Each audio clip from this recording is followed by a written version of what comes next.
Hello, my name is Brant Hunt. My channel is Discerning What is True. Today is the 11th day of December 2023, as the coming new year is coming among us, if you know what I mean. So I'm going to be reading from a particular book by Alvin Kuhn, Kuhn, Shadow of the Third Century. This will be chapter 3 today. Um, so I wanted to explain a little bit about this gentleman. He was basically a prodigy of Gerald Massey, Massey, who dealt with what I call the occulted works. And as far as what I'm reading about Alvin Boyd Kuhn, he is right on. A brilliant man, brilliant thinker, as far as I can tell. And I think he passed away in 1962. I think he was right around 80 years old. Um, and so I wanted to read this particular deal, but what he's doing here, he's trying to explain what has taken place with the scriptures that we've never been told about.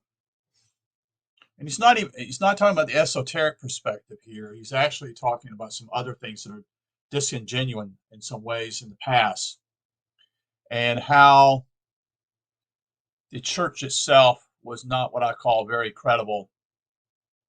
The information they got simply is that it was from the pagans, but they would deny that, you see. So we're gonna read this particular chapter today, chapter 3, called "When Vision Failed." Is the name of the chapter. So I appreciate you being here today. It's a chilly day today. Had some nice weather over the weekend. Kind of nice to see, but this week is going to be a pretty cold week. I think every night this week is going to be below freezing.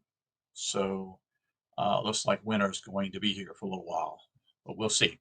We had that in early November and it warmed up.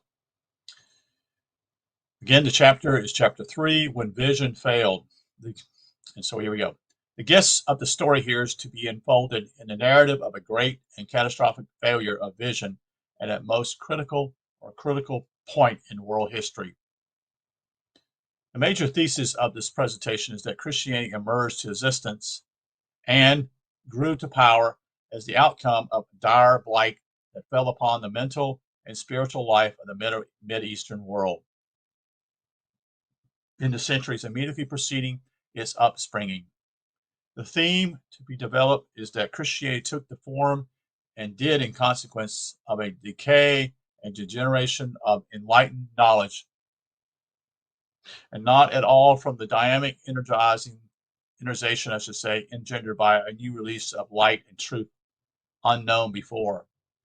Forces that are held in restraint or died of atropia when the hot globe of new enlightenment drives to noble activities emerge to dominate the course of action when the high impulses and motivations sink into desuetude and the counsel of sage understandings fail to guide the conduct of men and nations. In the view to be elaborated here, Christianity was the consequence of such a relapse from former high uplift and such an emergence of less noble expressions of the human psyche. When I studied at the Erskine Seminary, which is in South Carolina, I was privileged to have three different church history professors, and one actually part time. I don't know of anywhere in the Presbyterian seminaries. This was an ARP, which was Associate Reformed Presbyterian Church Seminary. As far as I know, is the only one they have, and it's located in a place called Due West, South Carolina, which frankly is out in the middle of nowhere. Um, and this is basically Presbyterians grew immensely from many who actually either came here from Scotland, which is part of the ARP, the Associates and the Reform, were two groups that came here and eventually merged and became the ARP Church. Most settled in Pennsylvania, And then they moved downward to the area of North Carolina and South Carolina and parts of Georgia. And it's very clear in certain areas, South Carolina and in North Carolina, that you can tell that this area was settled by these uh, Scottish people, and they had an enormous impact upon society. But going back to this whole idea, this was never, we talked about certain things in what we call early church history, and I took classes on that, and I took a class on Augustine. And I wish that I'd taken some more classes, so to speak, but I began to figure out some things that was something wrong while I was there. I didn't agree with. I sensed something. This was a whole big deal for me 23 years ago. And I was really actually looking forward to being a church history professor. That was my whole intent going there. Um, and what took place was simply it was a radical change in my life. And I've been in that direction ever since. Because I've come to the point simply is I don't trust religion. And I don't trust any guru neither, so to speak. That is, there's so many people out here now are talking about spirituality, but they themselves are lost too, you see. And there are people out there who are charging people for spiritual knowledge, which is wrong, completely wrong, which proves that basically they are lying. They're not. They're not of the truth. Never were. Never will be, folks. If someone charges you for spiritual knowledge, they're not of the truth. They're not. They're liars. So anyway, I know who he's talking about. He talks about Jerome. He talks about Augustine. One of the things that people are not aware of, and I don't know if he's going to talk about this or not, but uh, how do I say it? Augustine was really pretty well in what I call Latin. He understood Latin, but he was weak in Greek. He actually depended upon Jerome's perspective and looking at the Greek language and what it was saying. And I wonder about Augustine. I've always wondered about who he was. Um, he came in from what I call the Manichaeism belief system, from which basically was in Persia, which was actually in a hotbed, was actually very dominant at that time of period. Um, and Augustine was in that group for quite a bit until he made a change. And I'm trying to think of the guy who it's not Jerome. There's a guy in Rome that is Jerome was actually in Jerusalem, as far as I know, at that time period in the 300s and 400s. He was considered a scholar, and maybe so, but the gentleman that actually had an impact upon him was in Rome, so to speak. And I can't right now. I can't remember his name.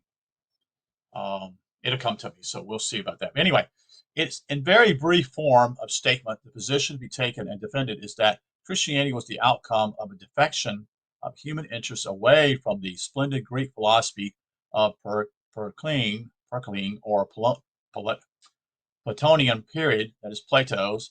This pronouncement will unquestionably be met with the same adverse reaction as that which actuated Tertullian. Yeah, Tertullian in the early fourth century to cry out in substance, philosophy.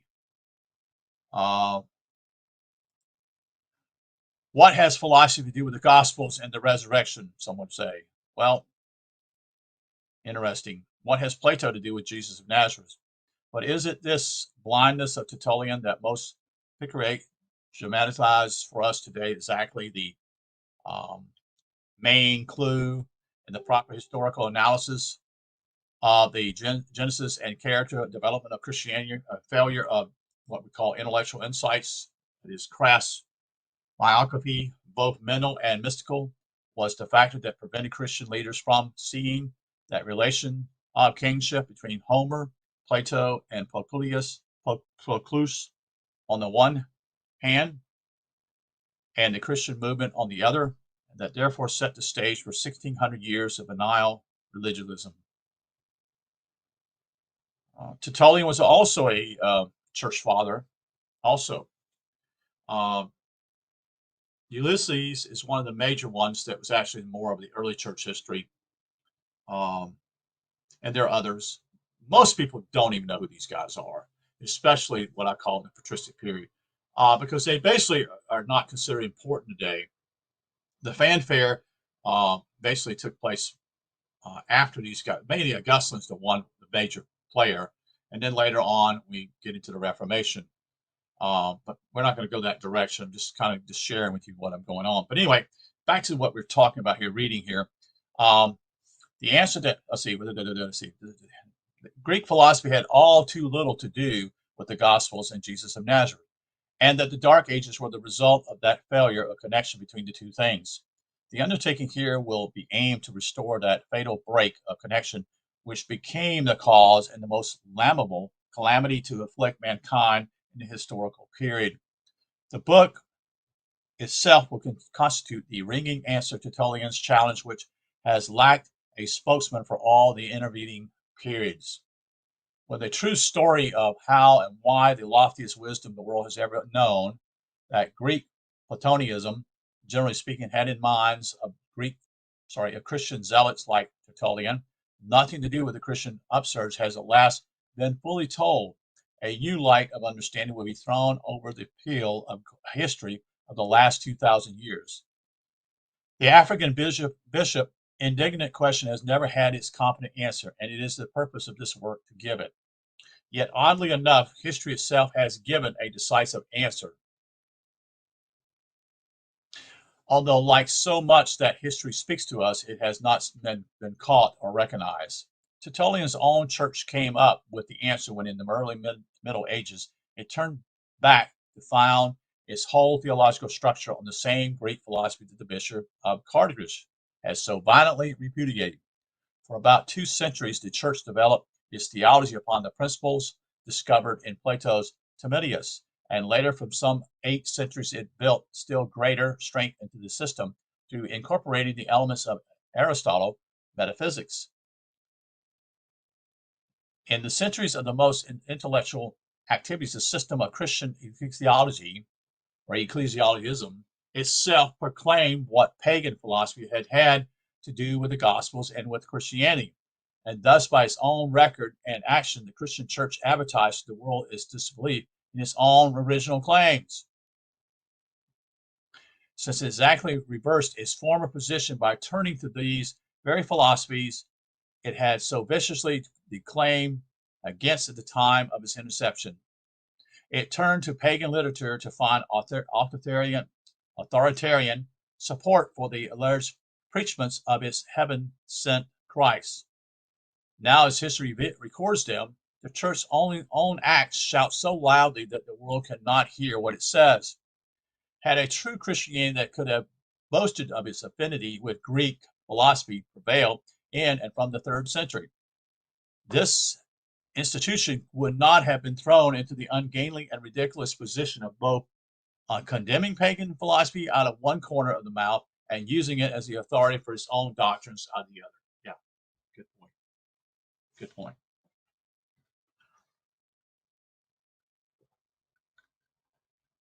It was strictly because Christianity early lost its intellectual link with the antecedent systematic thought and its own primitive motivations that it drifted off its true course of search for the light and was in so short a space disastrous, involved in the shoals and quicksands of a degeneration so profound that after 16 centuries the Western world still finds itself mired in the bogs of absurd and impotent theologians.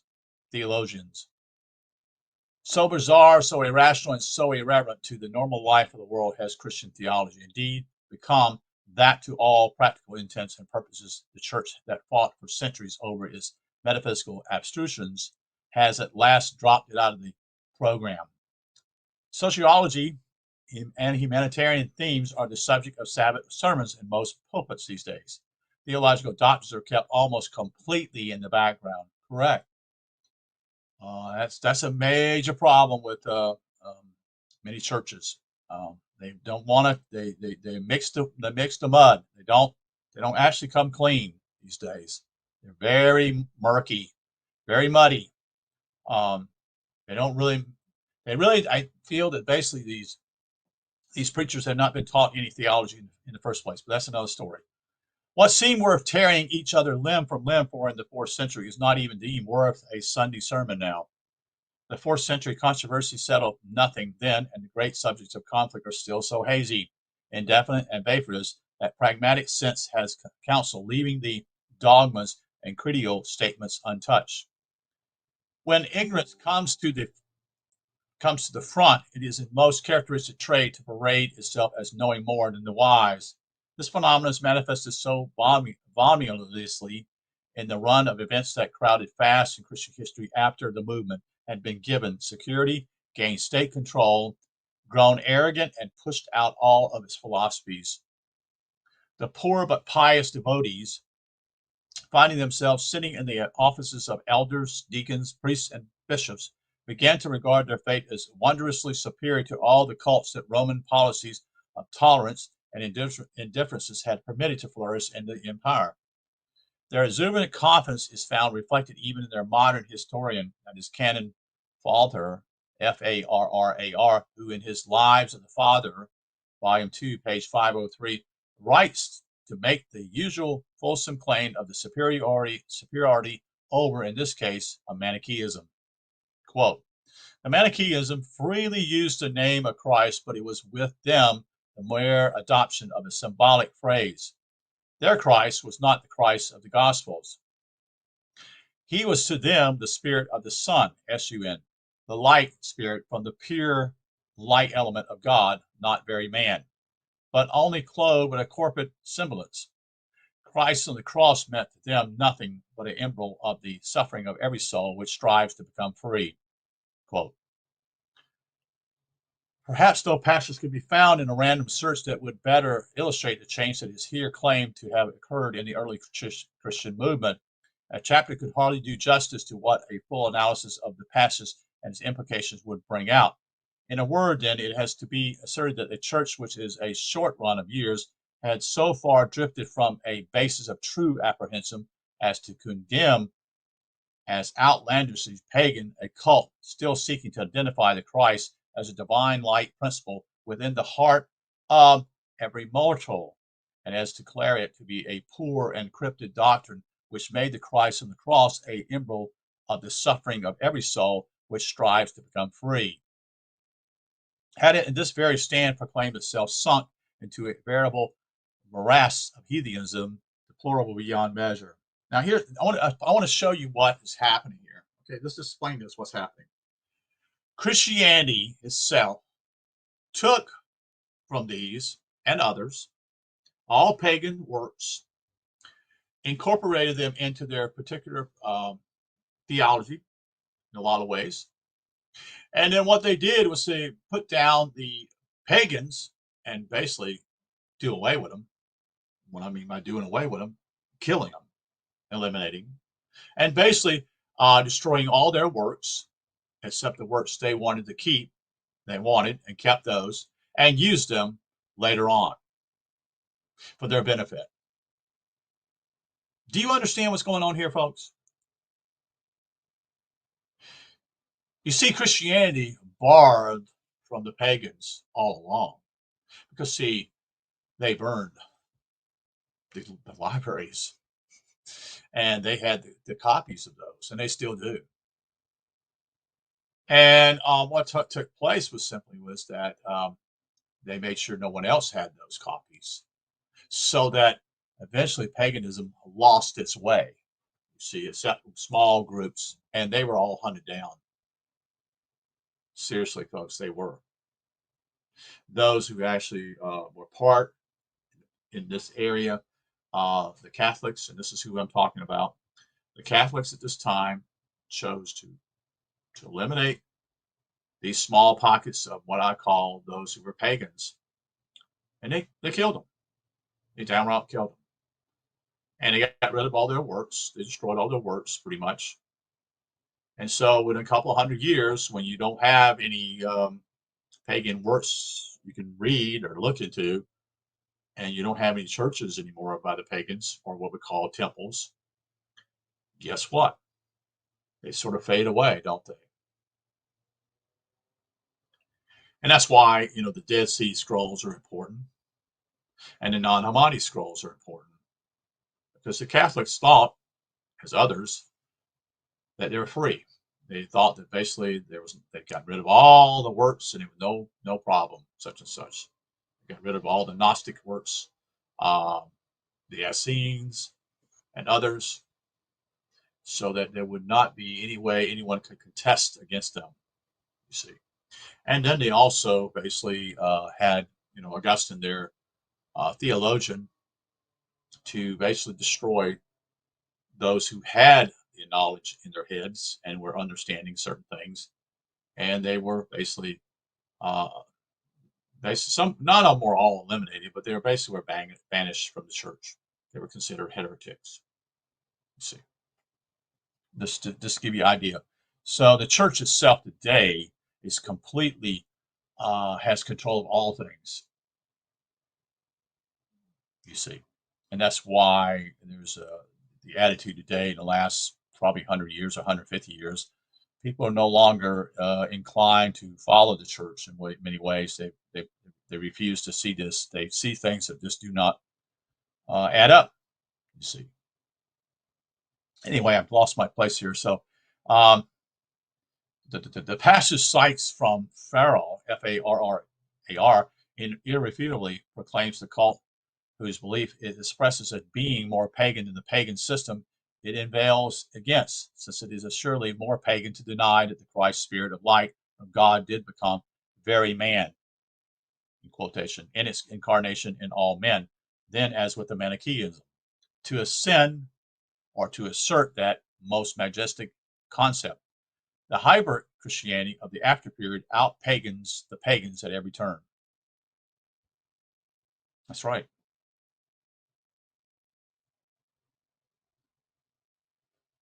You see, they had the power of the Roman government. They had the power of their training is taking place, and eventually they just basically just ran right over these guys. They didn't have a chance.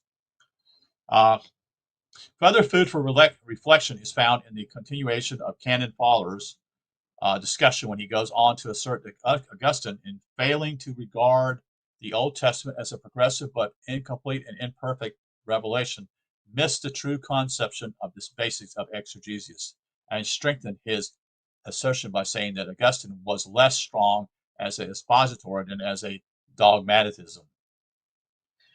A observation which could be well supported in reference to all the Christian fathers and leaders, with the exception of Clement and Origen, and the Theodore presently to be mentioned. Fowler continues. Now, Clement and Origen are way back, folks. These are older guys. This is the first part of the early church, so to speak. This is in the 100s and 200s. Okay, we're talking about late 300s here and 400s. Okay. Continue. The historical method of viewing Revelation through distinctly intimidated in the magnificent poem of the Epistle of the Hebrews and in other incidental utterances of the greatest apostles remain enveloped and only partially understood by the church from the time that the narrow Western theologians succeeded in crushing Theodore of Mopsuestia. I'm just going to spell it for you. Mopsuestia, and the school of Antioch, down to the day of Nicholas of Lyra, Lyra, who died in 1340.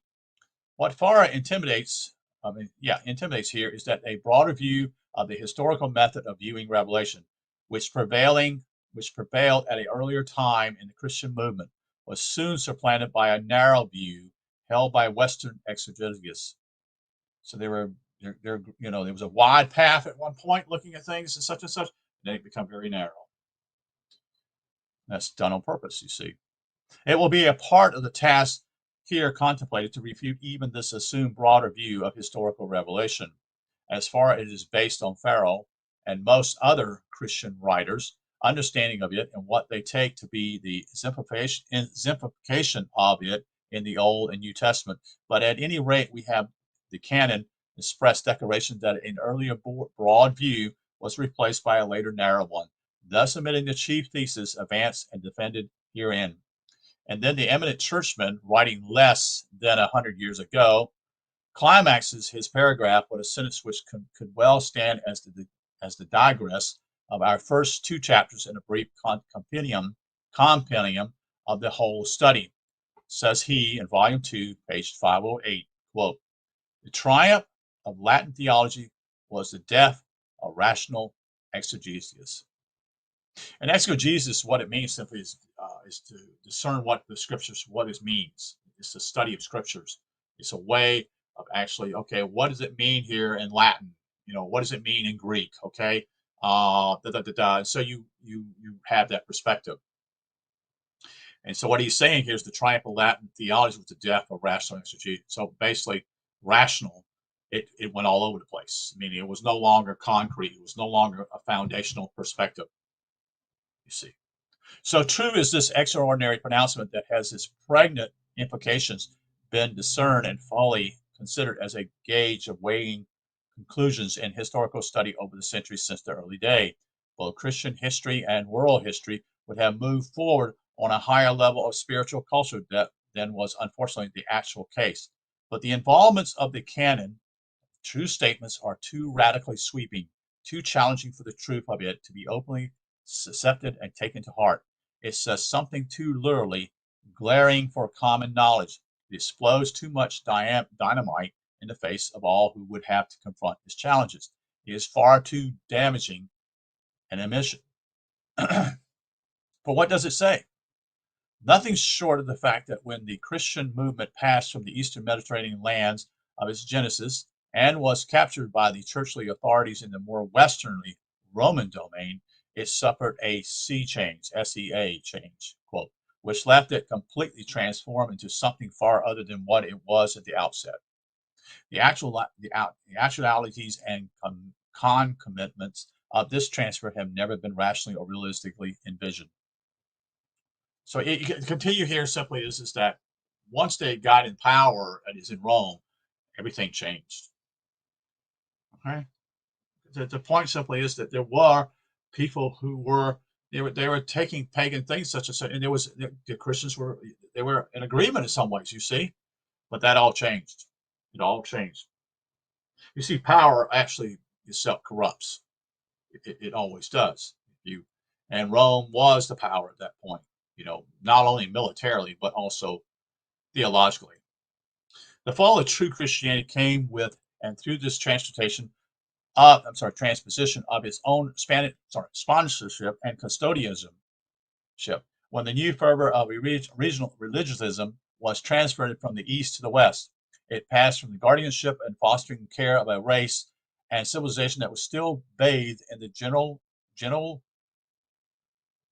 afterglow of the brightest light of philosophy that had radiated abroad to the world from human genius, and came under the blighting influence of another culture that in the main lacked capacity for spiritual enlightenment. While it manifested in high degree the talent for world organization, this factual item is needed to explain the grounds for Christianity's remarkable temporal success and its sweeping career of acceptance in the history of the West, given the most exalted spiritual character by its providence from the millennia of lofty Greek philosophy.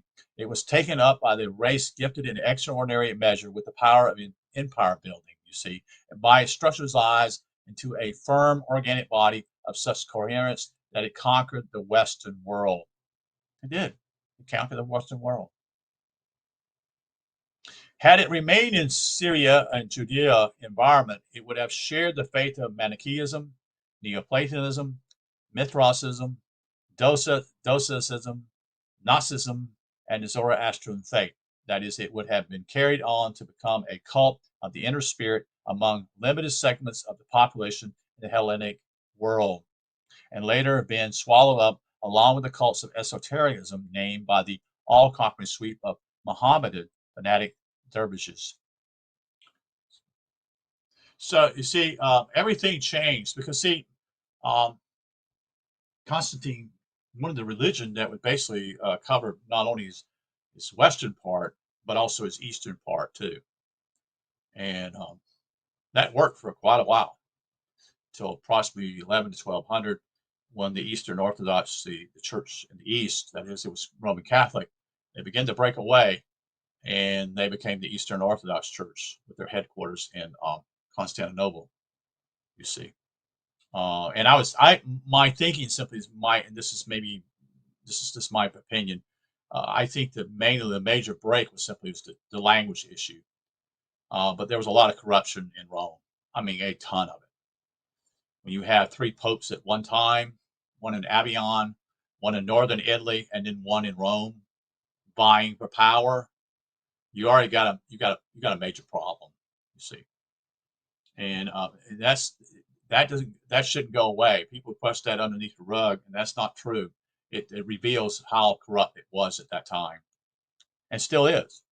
It escaped this fate by enlisting the more Western populations who, with their instinct for world domination, welded it into the organic structure of the Roman world empire. Correct.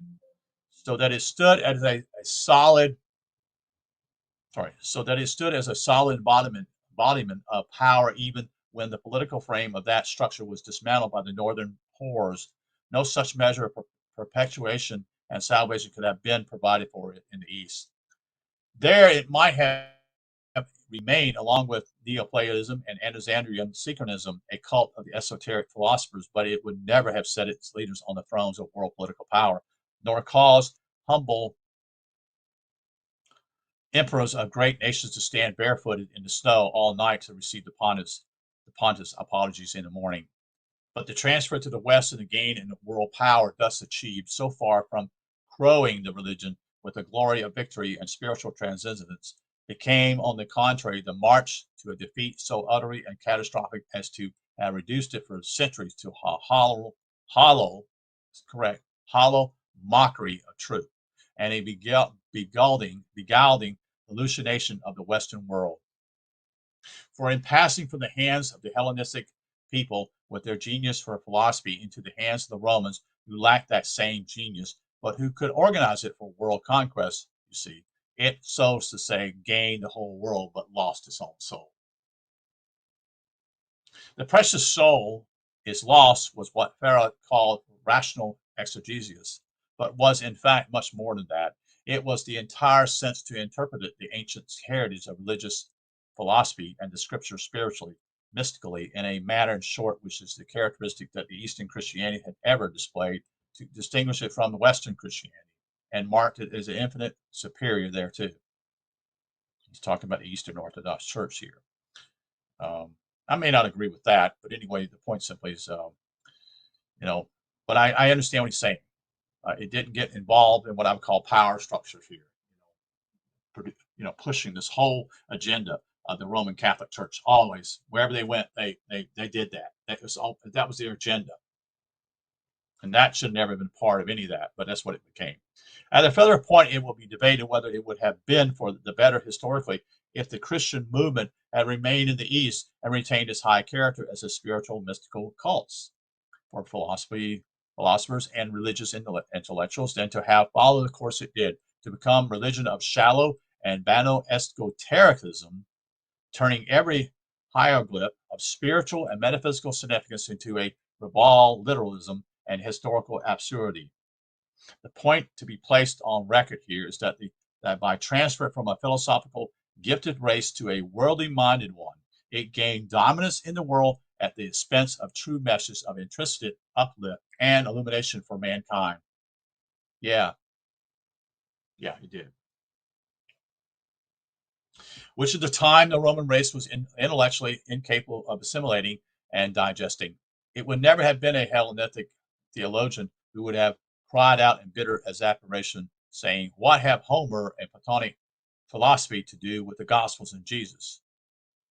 Question. Amazingly, it was Paul who made a complete turning of the tables on the Western Tertullian, you see.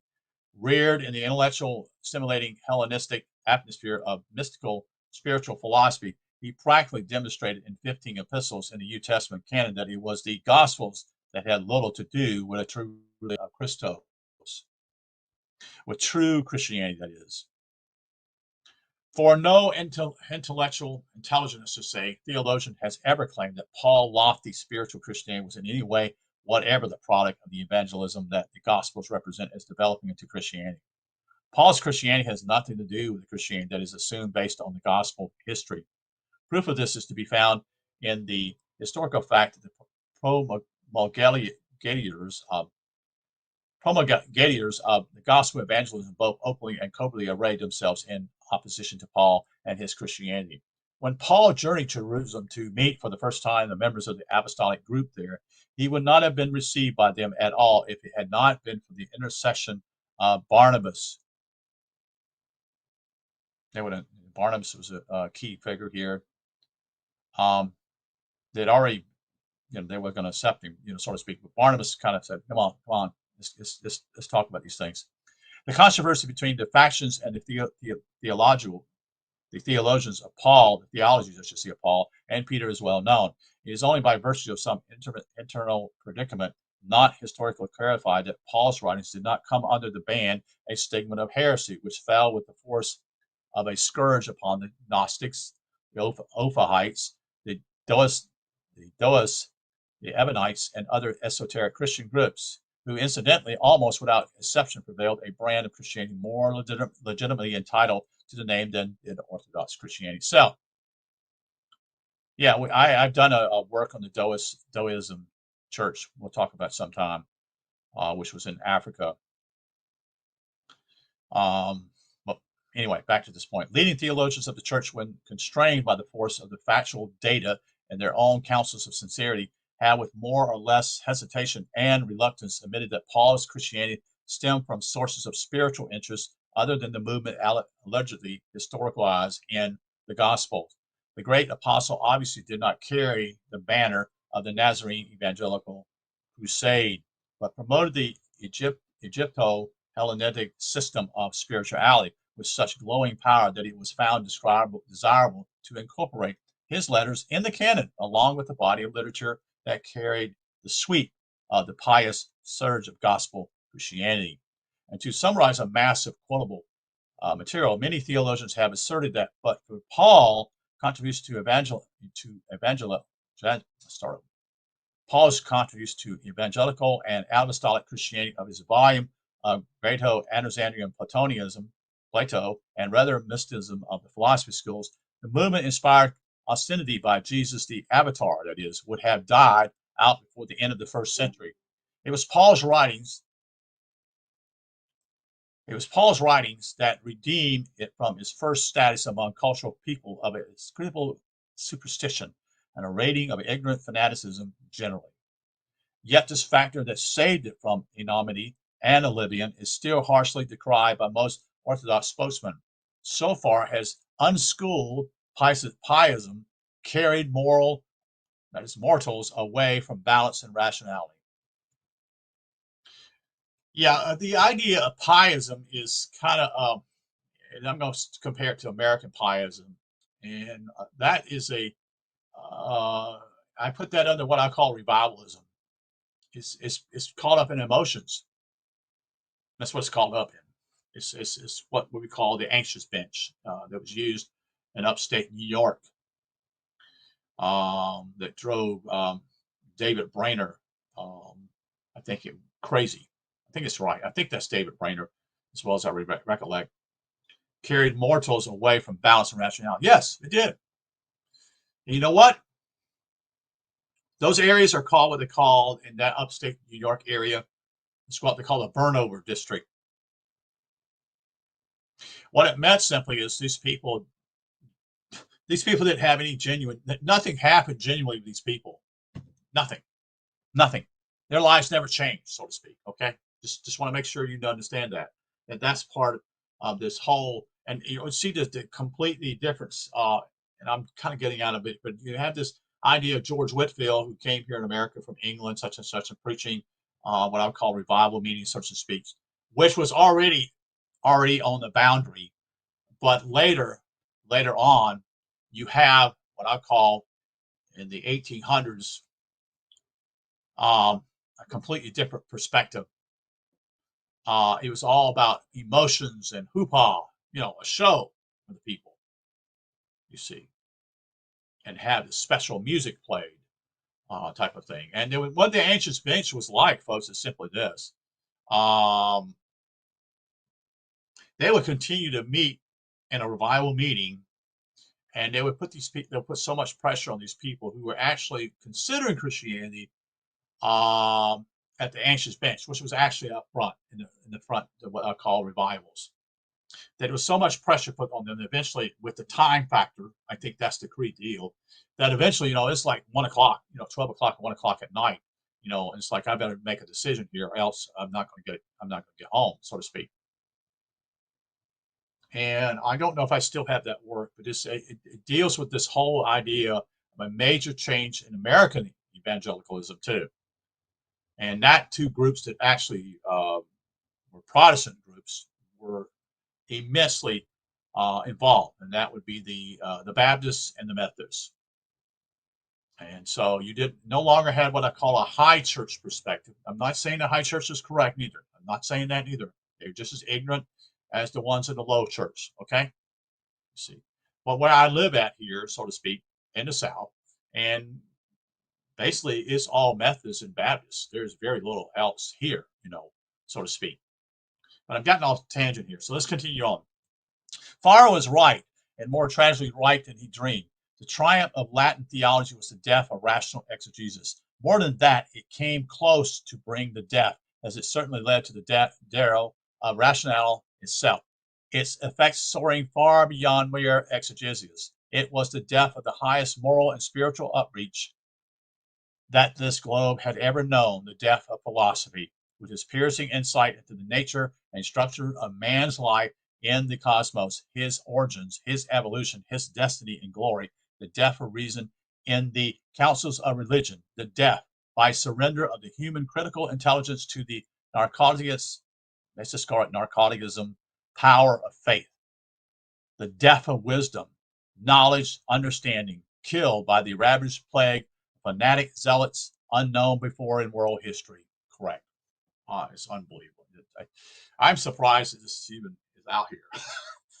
But yeah, this is people there claim that something happened to them. And I was in that part. I'm no better than they are. At first, when I was very young, I was that way. Something happened to me. Da da da da. But did it? Or was I a fanatic myself? You see, it was the birth of a fatuous and fatal Christianism, which has ever since hounded, persecuted, and with savage ferocity exterminated every individual or group that strove to revive the lost Christianity. Furthermore, the triumph of Latin theology brought to birth and growth is the mind and heart of Western man's elements of fiendish savagery, which has found expression in no other religion anywhere, and which has scarred with disfigurement the face of Occidental history. The triumph of Latin theology warped the minds of its devotees into such a state of irrationality that they could find ample excuse for any barbarian deemed necessary to uphold and extend it. It provided the justification for brutal inhumanity, if this should not take rank as one of the direst calamities in world history and world life. It would be hard to think of one more monstrous, you see. And what he's talking about simply is he's talking about all the Spanish Inquisition, not just in Spain, everywhere in Europe it took place.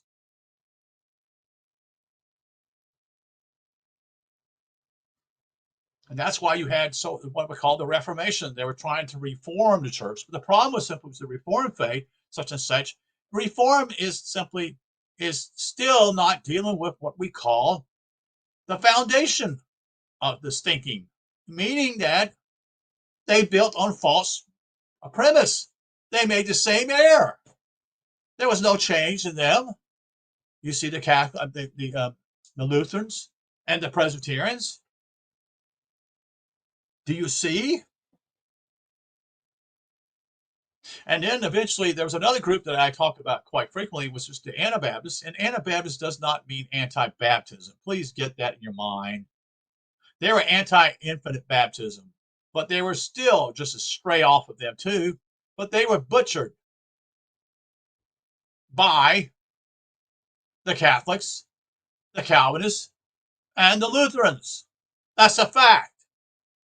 I would be ashamed in some ways to simply say, and unfortunately, these groups are simply what we call Mennonites and Amish today. That's who these groups are.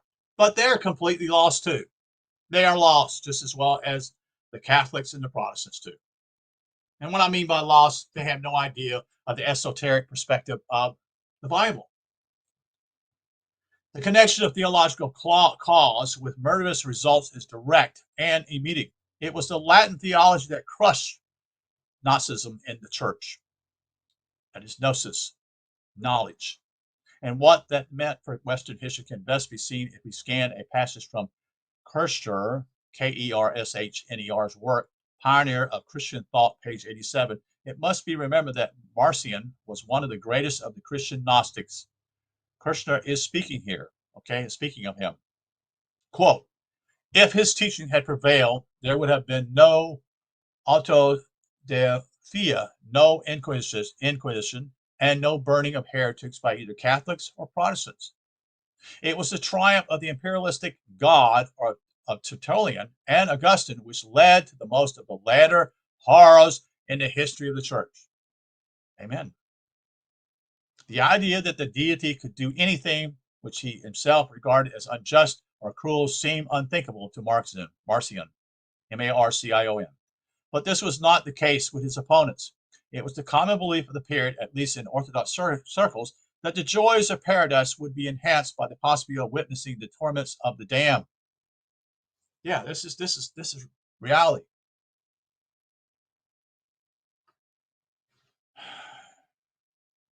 It sank really low, folks.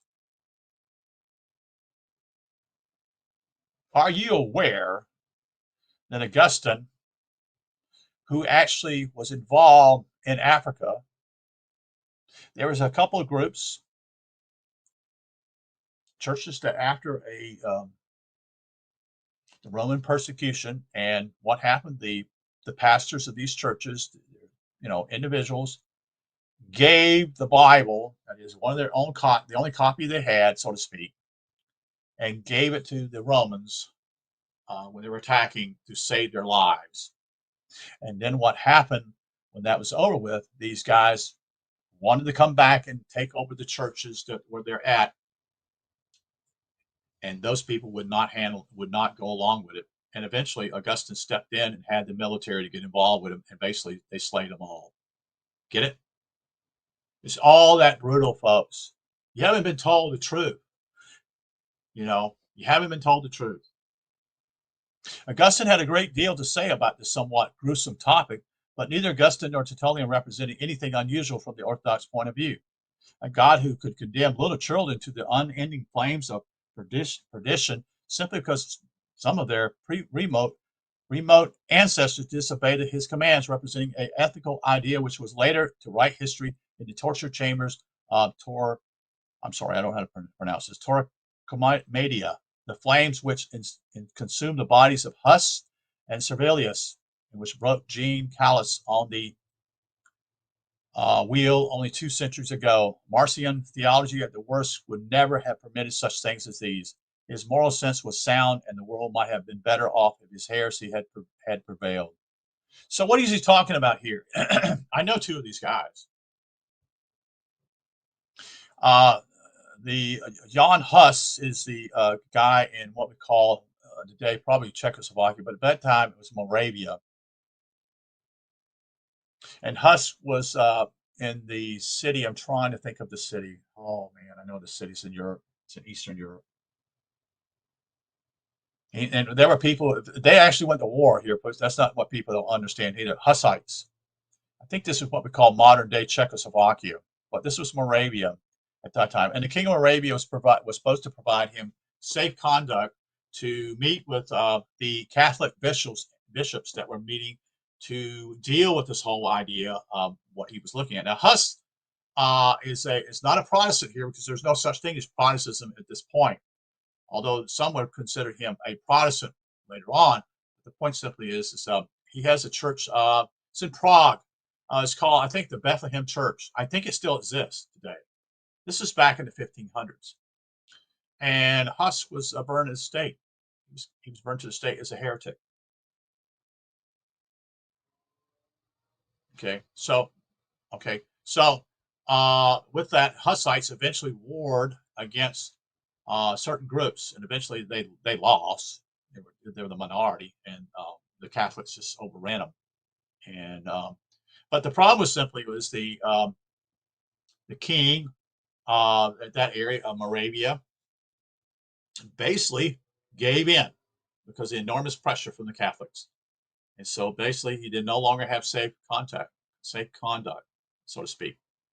And he was kept in a prison for so many times. I don't know how many years, not years, but months, so to speak. And another one is simply Servilius.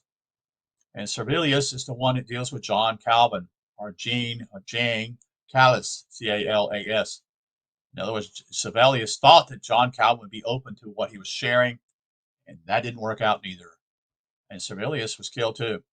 I'm trying to remember how he was killed, so don't hold me to that. So, but he was John Calvin, yeah. And most Protestants won't look at this. They say, oh, that's maybe he wasn't what he was, or this and that. But even Luther would quote Jan Hus and claim he was a great person. But even Luther himself had these issues too. So, but anyway, let's get on. Continue. Marcion theology. Okay, that's what. Okay, it is the instinct of intelligence to view with charity the unfortunate aberrations of moral conduct and motive in human life. But indeed, a charitable attitude towards the chapter of historical manifestation is difficult to maintain. Even an attempt to place it in somewhat more favorable light ends in some sorry satire, as Kircher adds, page 103.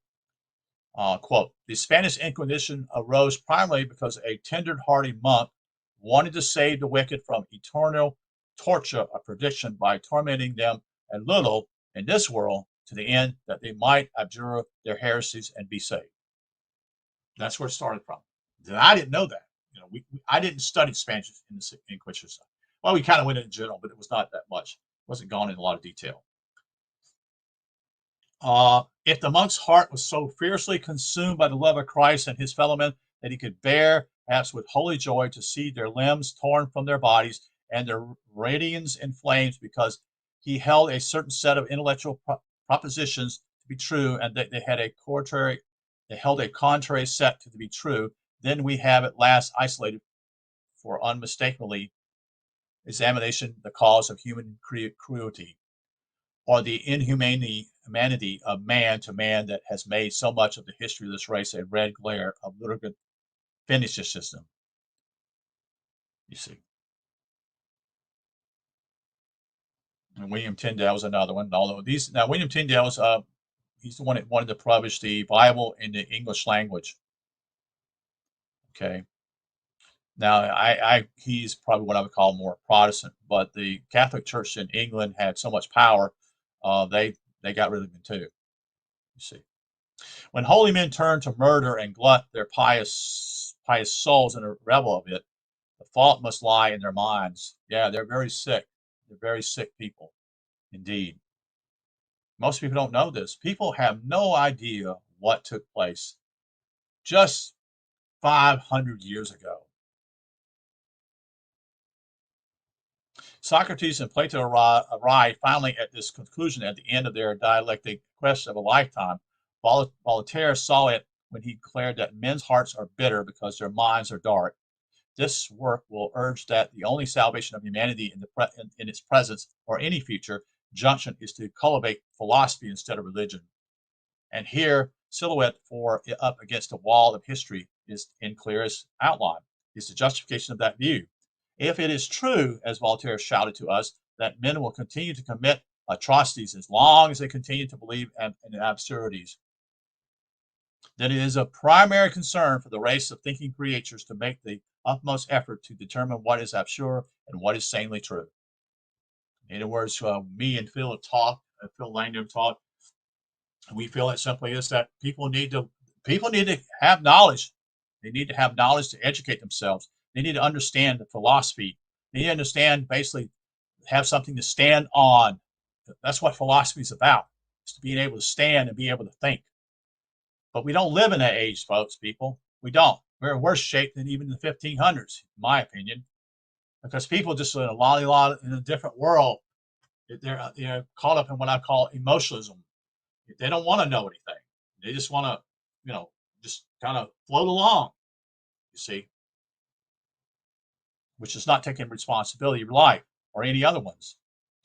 If it is true, as Voltaire shouted to us, that men will continue to commit atrocities as long as they continue to believe absurdities, of course they are.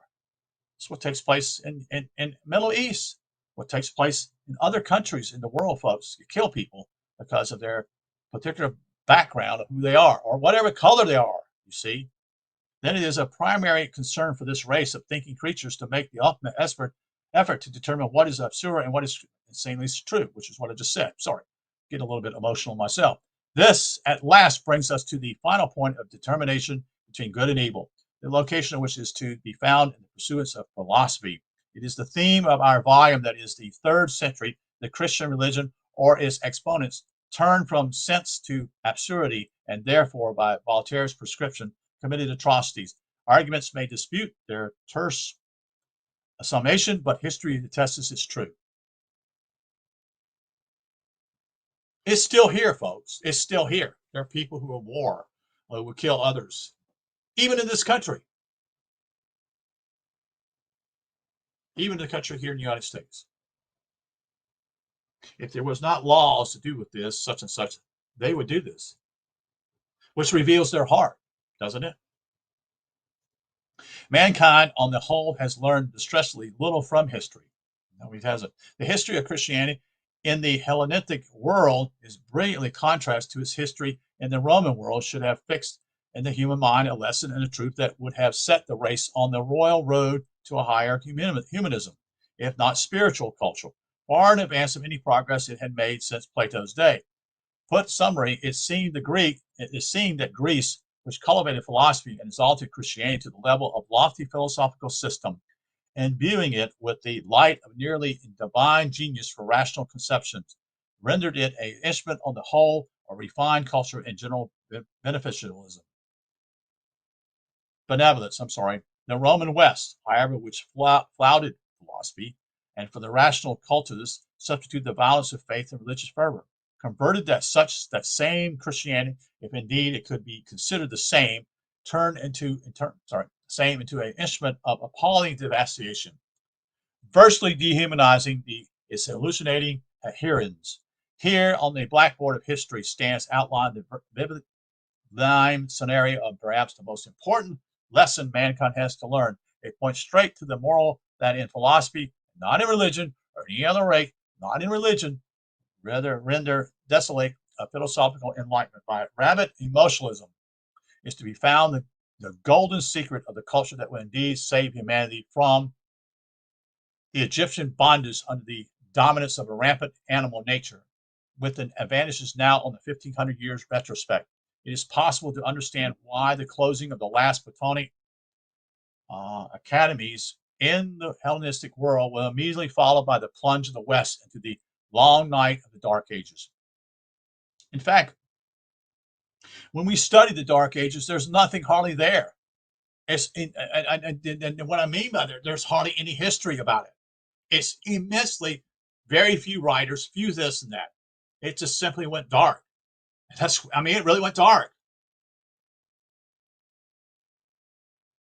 until the 1400s, maybe a little earlier, maybe in Greece such and such had such and such, but basically, folks, it was dark, and there's very little history about it because basically, I believe it was kept. All the stuff that did take place was kept out of the books. Only I think that simply what I call the universities began to take place in Europe, began to build, started such and such, kind of a change started taking place, but it took a long time. The tidal sweep of rational religionism over Europe reduced to the dimmest glimmer of the brilliant lamp of Greek rational philosophy, which had flamed out so gloriously but a few centuries before in this epoch instance, the replacement of a rational, cultivated religion with one that with rank cruelty of mind flaunted its hatred of philosophy for the world, precedes the Alvinian descent of the West into Platonia, underworld of lower human motives and passions from which the light of the upper world of diviner persuasion was shut off or shut out. The vast extent of the gulf distance between the heights of philosophical rationalism and the depths of unintelligible religionism can be most realistically sensed when one reads a passage from Plutarch's Morals, Volume 1, page 13, and says, and then thinks of the early Christian contempt for books and study. He writes, but learning alone of all things in our possession is immortal and divine. And then he adds, speaking of the education of the child, Ibid, page 17, quote, yet I would have him give philosophy the preeminence of them all, whence it follows that we ought to make philosophy the chief of all our learning. There is but one remedy for the distempers and disease of the mind, and that is philosophy. For by the advice and assistance thereof, it is that we come to understand what is honest and what is dishonest, what is just and what is unjust. In a word, what we are to seek and what to avoid. Quote.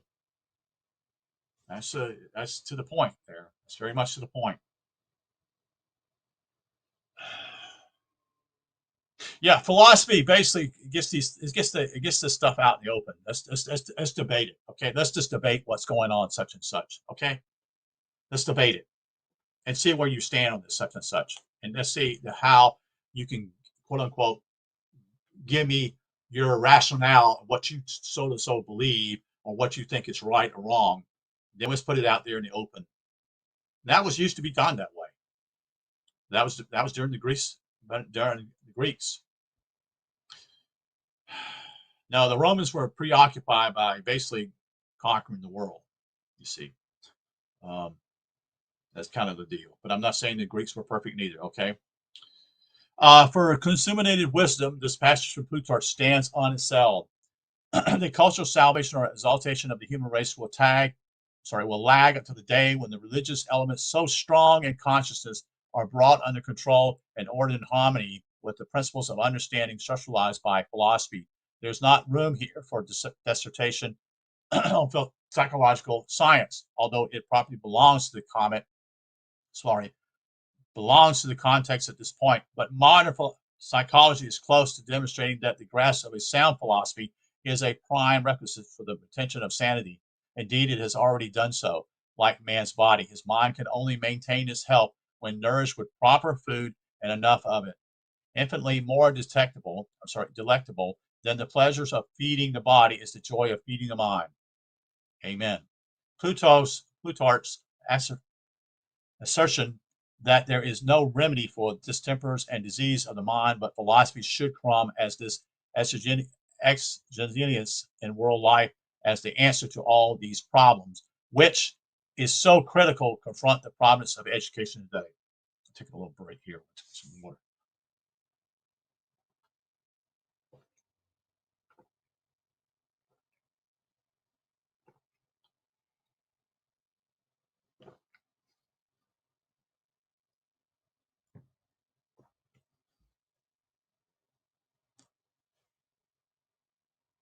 Okay.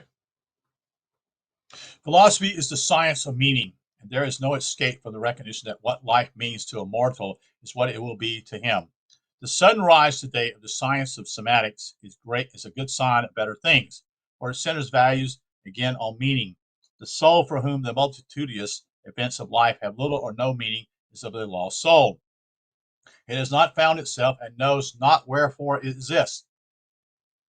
It ranges is limited to sense and feeling, and it is rudderless, barked, tossed helplessly about on the sea of events. Correct. Immensely correct. This is what people are all completely lost today. They're just simply a feeling, a sense. They all caught up in emotionalism, and they don't have a rudder. They don't have a rudder or where to go, whatever. And that reveals simply what, with the relationships in the families. It can steer no course and is a pitiable victim of life instead of being its king. That is the reason that God powers incubating in man are called the king. It is cheering to note that at least one modern philosopher and one psychologist had caught hold of the great truth of Plutarch's statement. William E. Hawkins, Hocking, Harvard's philosopher, has written, in parentheses, he has Science and the Idea of God, page 42, that, quote, there is no cure for mental disease without consulting the total meaning of the world. I'll say it again. There is no cure for mental disease without consulting the total meaning of this world, of the world. And a splendid elaboration of the theme is presented in Chandler Bennett's fine work called The Real Use of the Unconscious. It is desirable to adduce this datum and to raise strong authority behind it because it will shortly become the cornerstone, as it were, of the central argument of the whole work. The Christian faith has drilled into the consciousness of thousands of millions of Western humans that only believe in the existence and personal ministrations of a man born one day into a mortal body will free humanity from bondage to low animal instincts. Tragedy has befallen those same billions because Christianity did not reckon with the ultimate truth of what Hawkins adds. It is only, this is in quotes, it is only the meaningful that sets us free. He's correct. He is totally correct here. It's only the meaningful that sets us free. It's only when we know the truth that we are set free. That's what it means. Unless you don't know the truth, you're completely in bondage. You don't know who you are, or where you came from, or what you're about at all. The great Christian exegetus Harnett mentioned the fact that Christianity never exerted any appreciable influence on Neoplatism. If Christianity was the great new light of the world, it is an entirely justifiable question why these profound thinkers, and men of superior wisdom did not recognize its real claims. The significant answer, doubtless, is that it is so utterly lacked all appeal to the intellectual interests of a philosopher that it brought nothing into this world worth its attention. Yeah, nothing.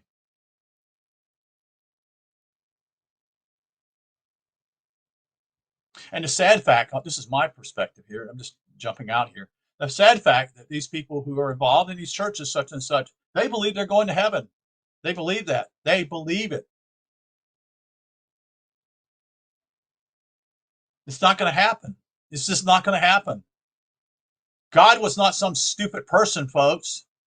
This is what you've got to understand. The premise here, I'm saying something. God is far superior to man, far superior. Okay?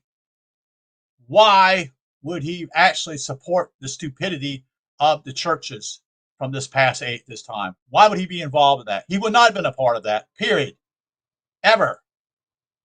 Because it goes against everything who he is as God. Because God has all knowledge, folks.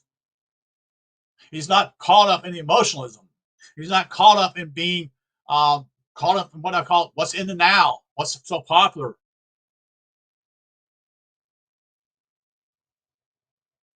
Some further elaboration of the theme will not be amiss. Spinoza just ranks as perhaps one of the three greatest philosophers. He came to close grips with the problem and arrived at conclusions extremely germane to our discussion. The highest virtue, he says, is for man to act according to his nature, but that is to act only in terms of adequate ideas. If man's nature, aside, of course, from his animal part, is to be intelligent, then the supreme virtue is to act according to reason. True virtue then rests on true understanding. This is precisely, in brackets here, this is precisely the conclusion reached by Socrates and Plato. And the endeavor to understand is the promise and the basis of arrival at high virtue.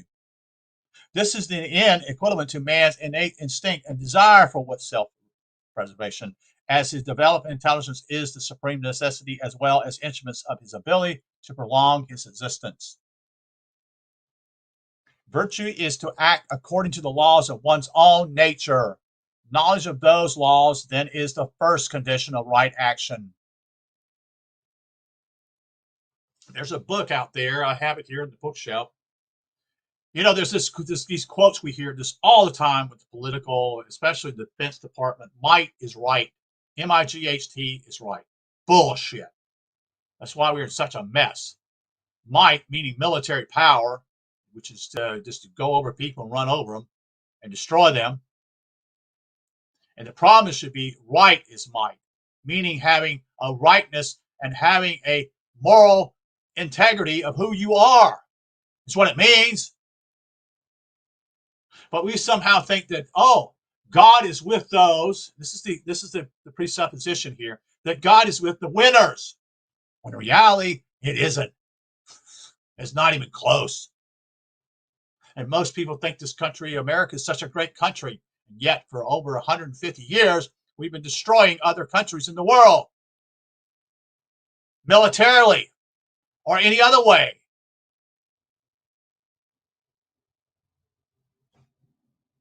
No, might does not make right. It's the opposite. Right is might. And it stands out that those who are like that, it is a light in the world that's dark. Virtue is to act according to the laws. I'm sorry, got off to a tangent. If one is to act best, all the difficulties of knowing the truth must be faced. This is the last truth humans like to accept. For inertia eternally prompts the desire to acquire truth by the least effort. And what he brings out in another observation should stand as a signal of caution to those who plunge into religious emotionalism. The forces of emotions is not determined by the accuracy of the idea which arouses them, but by the velocity at which we imagine it. This is of mighty import in the study of religious psychology. For the force of emotion has ever been assumed to prove the philosophical rightness of the idea that stimulates it. The sad realization that faces us here is that we can be emotionally aroused by totally false ideas. World history bears sorrowful exhortation of this fact. Part of the task here is to show beyond cabinet that Christianity itself swept to power through the force of emotions that were engendered not by true philosophical conceptions, but by wretched, erroneous ones.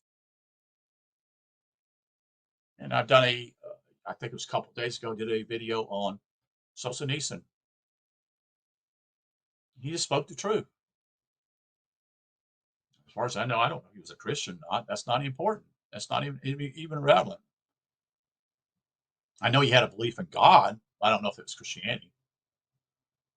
But he was a light in the darkness of his own country, you see. And his writings had an enormous impact upon that country called the Soviet Union. And eventually in the late 90s, late 80s, I should say, that began to crumble. Because people realized simply they were obeying a false system that had nothing in the interest of actually helping humans at all. Had nothing. And it's the same thing today. It's bankrupt. You see.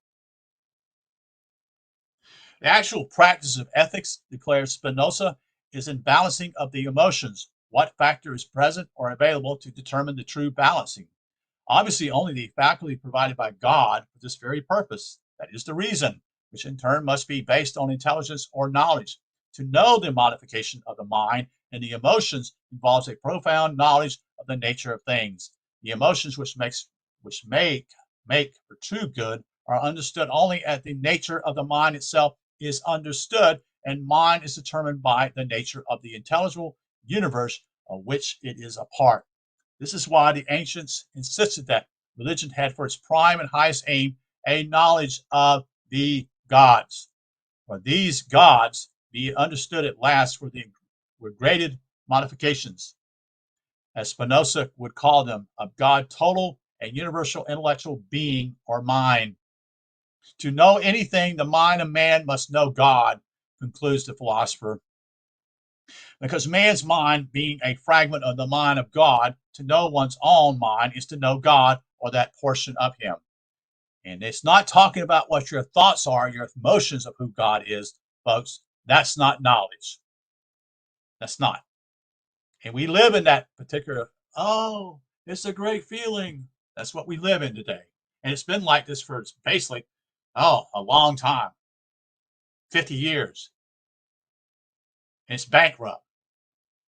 It couldn't hold an ounce of water, so to speak. It is therefore extremely important in life to perfect as much as we can the intellect or reason. If this alone does the supreme happiness or blessedness of man consist, for blessedness is nothing else but the intrinsic satisfaction of mind, which arises in degree and power, intensity, and exact proportion as the fragment mind of the individual encompasses its union with the cosmic mind of God. Unification. Wherefore, the ultimate aim of man is to be guided by reason, the faculty by which he is brought to conceive adequately both himself and all things which can come within the scope of his intelligence. And as much as then as the intellect is the better part of us, it is certain that if we wish to seek what is truly profitable to us, we should try above all things to perfect it as far as we can. Our highest good, indeed, should consist in intellectual perfectionism. Then comes that final summation of his magnificent dialectic, which got from Spinoza the well-won title of, quote, the God-intoxicated philosopher, quote, since man is perfect, or the reverse, in proportion to the nature and perfection of the object which he loves above all others, he is necessarily most perfect and participates most completely in the highest blessedness, who loves above all else the intellectual knowledge of God, the most perfect being, and delights keenly in it. This echoes the ancient promise rhapsody of the blessings of delight in the law of the Lord. Spinoza clear delineation enables us to set forth in vivid consciousness the defection, foundations, and faulty structure of the Christian system. Be a true religion ministers to the highest good of humanity. A system must basically and essentially cultivate man's philosophical genius. But this was the very element that Christianity abominated. The assiduous cultivation of the intellect in order that the ego may know the thrill of bringing to actual consciousness in itself the glorious might and majesty of the divine thought was the thing it hated and abolished. The seizure of some sort of overpowering emotional affidavits drove the people in the cult to the point of despising death and the lines rendering claw. But it was not the joy of the expanding power of the rational mind. That swelling sense of godhood in man could never drive its rhapsodies to endure, much less to gloat over. The infliction of pain and torture upon others, it would inspire compassion and tolerance, pity and help towards those so blunt and blind or as not to be able to waken the superior faculties by which the blessedness is won. Nearly all Christian writers, including the ablest, have committed themselves to the stand that Christianity won a great triumph and saved itself from early decay by its rejection of Gnosticism and its mystical theosophical programs. If Kirchner's prognostics, that is true, as it is indeed likely, then the ostracizing of Marcion Gnostic epistemology brought victory at the price of the horrific Inquisition and the blood of more Protestant martyrs in a single nation, the Netherlands, than the whole number of Christian victims in the Roman persecution. It is to die, if to die by unholy decree or barbaric ruthlessness for one's fate, the Christian fate, is close to celestial blessedness. Why are not the hundreds of thousands of Dutch Protestants, the French Huguenots, the Albigenses, and the Waldensians halo with as much sentimental glorification as those Christians whom Nero burned and Galerius tortured? It is a fair question, but it will never have an honest answer. The rigid ecclesiastic system will perhaps never discern truly or acknowledge openly the ruinous price it had had to pay for its rejection of Gnosticism, which came close also to costing it the loss of Paul's redeeming contribution.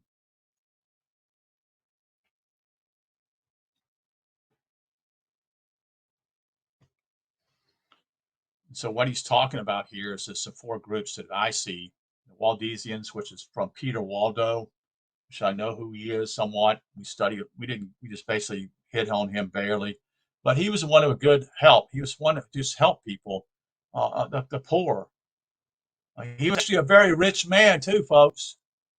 He chose to do this. Peter Waldo did.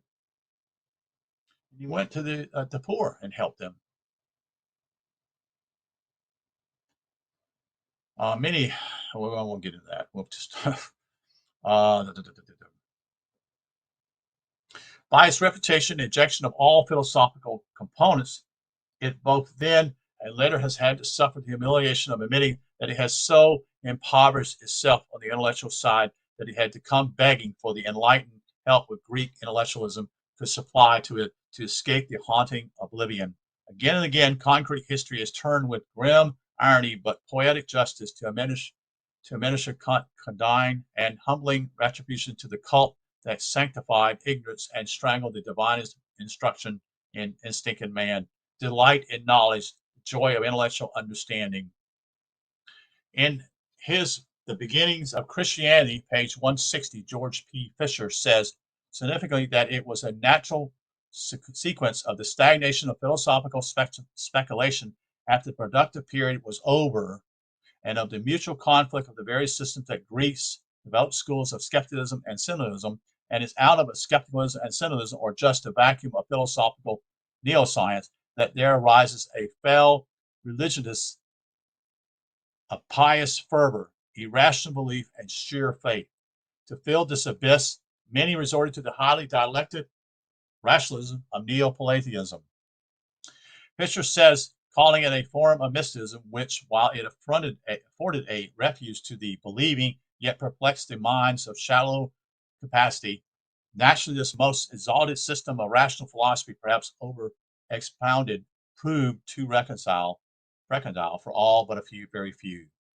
Some particular manifestations developed from the oppressions of philosophy in early Christianity are noticed by Fisher. The play of forces in the two systems of Stoic philosophy and Christianity brings out some sparkling contrasts. We can account, he says, for the elevated philanthropy expression of men like Seneca, the Roman Stoic philosopher, and for the broader spirit of Stoic lawyers by a provincial development within the elements of hedonism itself. Not often are such flowers laid on the grave of hedonism. So even hedonism held hidden springs of spiritual power that Christian pride likes to claim for its system alone. But Fisher is hard put to account for the remarkable fortitude, serenity, and general imperturbability that was one of the most magnificent characteristics of the Stoic ethic life. So to give Christianity argumentative victory, he has to pronounce the supreme attainment of the Stoics a subtle form of selfishness. The Stoic composure is the face of the hand, blows, and the rugged way of life is only affected indifferently, which gains subjective tranquility by ignoring moral values. But in the Christian system, there is no repression of natural emotions. History well and voluntarily certifies to the correction of the latter observation, for there never was philosophical stability enough in Christian practice to check the common sweep and sway of the most elementary passions. But it's well to note the play of narrow, jealous churchism, according to virtue by Christian apologists, when displayed by any group or cult outside its own pale. In Fisher's invidious ruse of saying that when a Stoic philosopher gains inner peace and poise, it's only a selfish disregard of moral obligation. But when a Christian wins a interior calm, is the very benediction of heaven pouring down upon his upturned soul. Intrusive it is, too, to note what Fisher says regarding the Stoic aim to establish a durable kingdom of peace and fraternity on the foundation of a people practicing philosophical discipline by cultivation of Stoic fortitude and control. Such a community as Zeno, Zeno, and Seneca dreamed of did not and could not arise, says Fisher, until the kingdom of Christ was established on earth.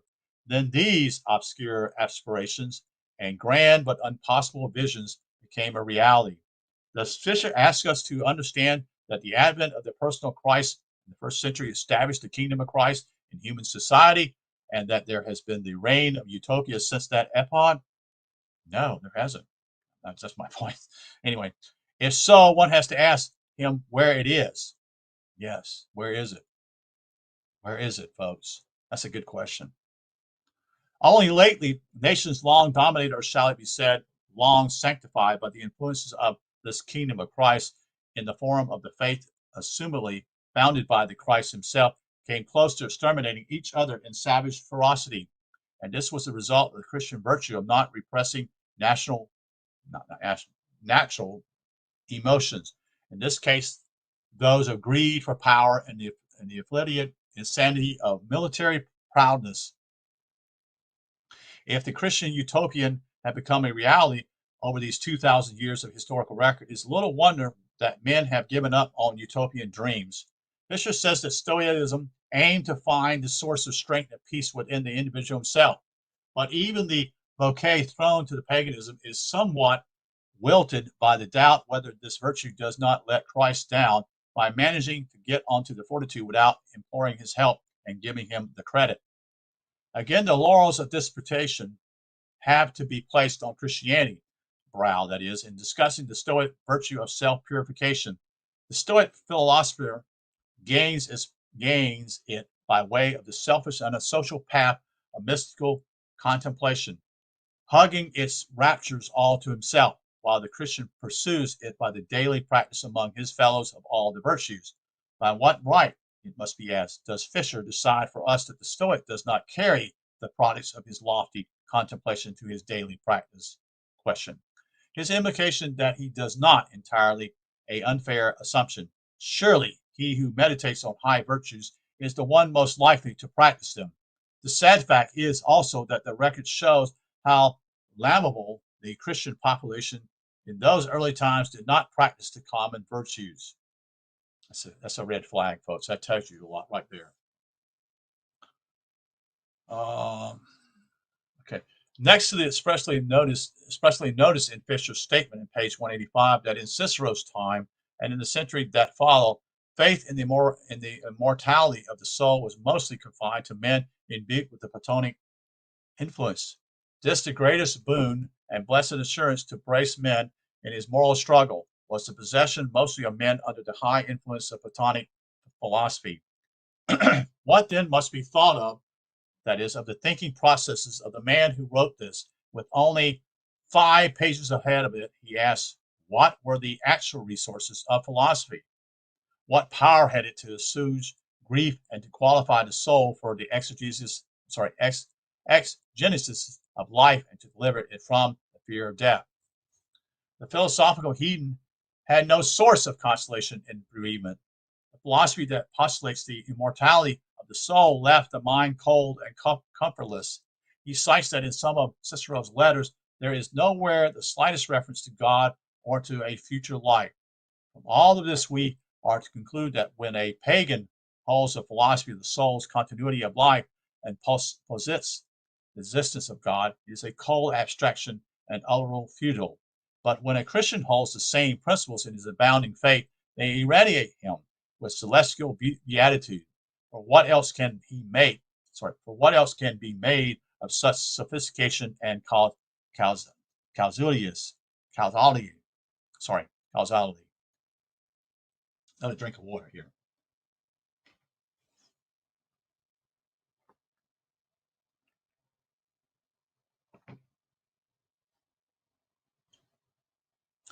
Excuse for introducing such matters of seemingly piquant controversy is offered in the design of this work to demonstrate pragmatically that the errors and the falsity inwoven in the Christian system have reduced the human mind in the West to many manifestations of imbecility and dementia.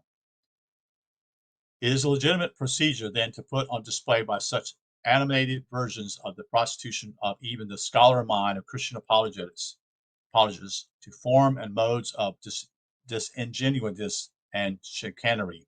What he's talking about, apologist, is someone who studies the area of Christianity, what is called apologetics, which is supposed to be to defend the faith and give valid reasons for the belief in that. You see, that's what apologists do. It's not to apologize, it's to give what we call support for the Christian faith, you see. A large portion of almost every theological writer's work is made up of such jugglery of the process of logic and misrepresentation of facts to give victory to biased views. You see. But Fisher gives us some data about the status of philosophy in the Roman period that carried their own significance. He writes in page 186, quote, in the second century, along with the revival of ancient religion and the restoration of political order, philosophy played a more important part as an educator among the Romans than it had ever done before. There had been not only a popular dislike of philosophers, but also a strong prejudice against any absorbing devotion to philosophical study. For political reasons, partly from a sense of the dangerous tendencies of philosophical thinking, philosophers had been repeatedly banished from Rome in the course of the second century. But after the death of Domitian, philosophy not only gained toleration, but often received an effective personal patronage from the emperors.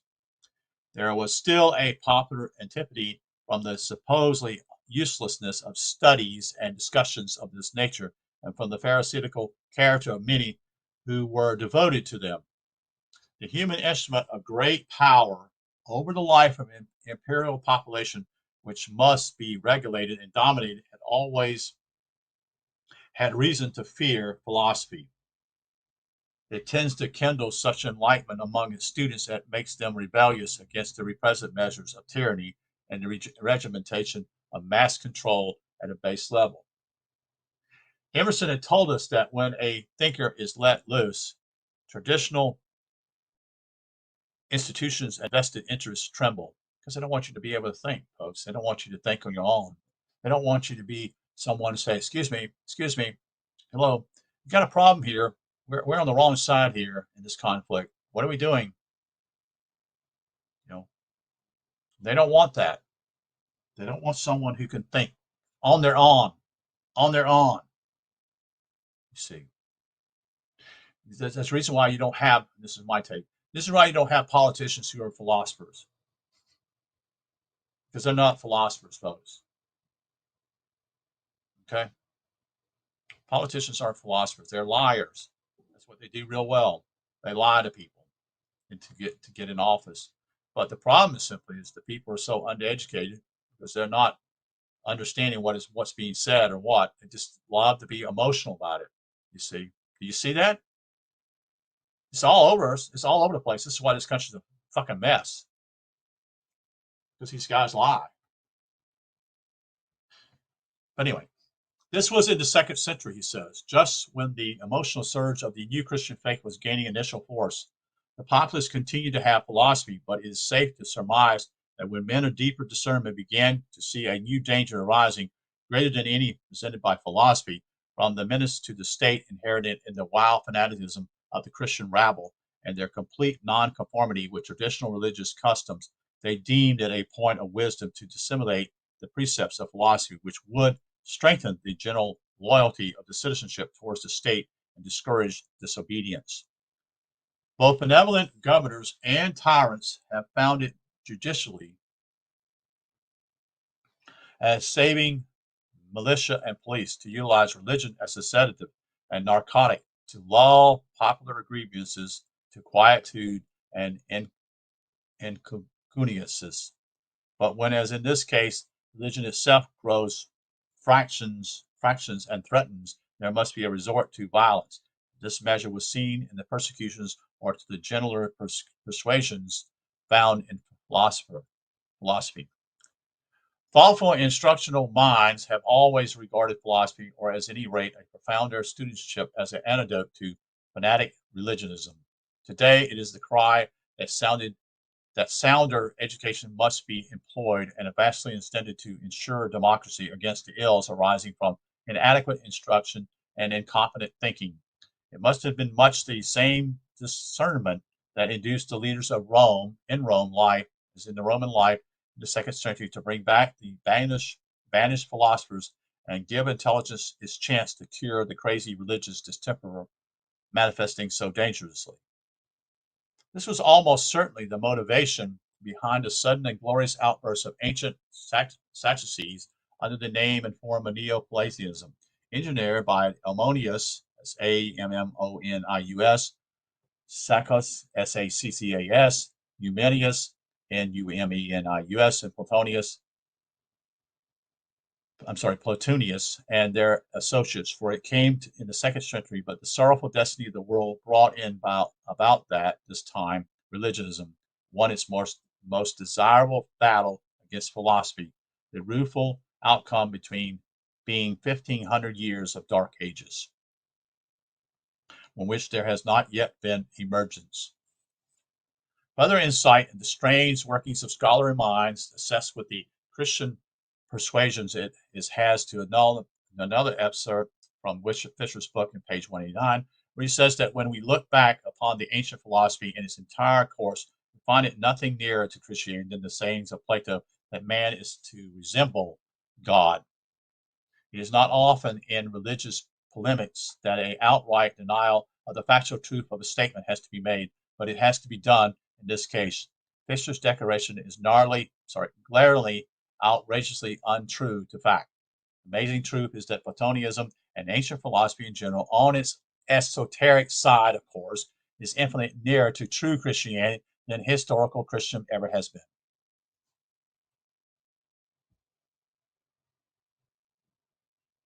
Scholars like Massey, we just talked about Jerome Massey, Higgins, Higgins, and Mead, Mead, and others, and the researchers of men like Dr. Ray Knight and Wendell Harris in England have found every single formulation in doctrine, creed, rite, and symbol of the Christian system to be a derivative of former pagan institutes.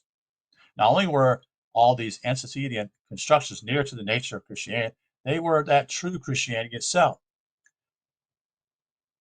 This is what Augustine and Eusebius told us. Fisher's completely turned around in his view. It is Christianism that is not near to the real Christianity. Pagan philosophy was near to Christianity in every facet, for it is the source of all Christianity. Then Fisher observes that on the path of speculation, the pagan conceptions of God are hopelessly defective and discordant. He asks how, in this case, the soul is to break the fetters of evil and attain it to its ideal. This question, he insinuates, cannot be met by pagan philosophy, but Christianity meets it through the revelation of God in Jesus Christ. Through Christ, the living man, the divine idea is brought near to humanity in all his purity and his love, and not merely to a coterie of scholars, but to the humble and ignorant. Quote, not quote, but in brackets here, he says, even this form of statement carries the tactical implication that the purity and love of divine Christhood have been brought to at least a coterie of pagan philosophers, which is just what is asserted here. A later treatment will meet the challenge of the specialist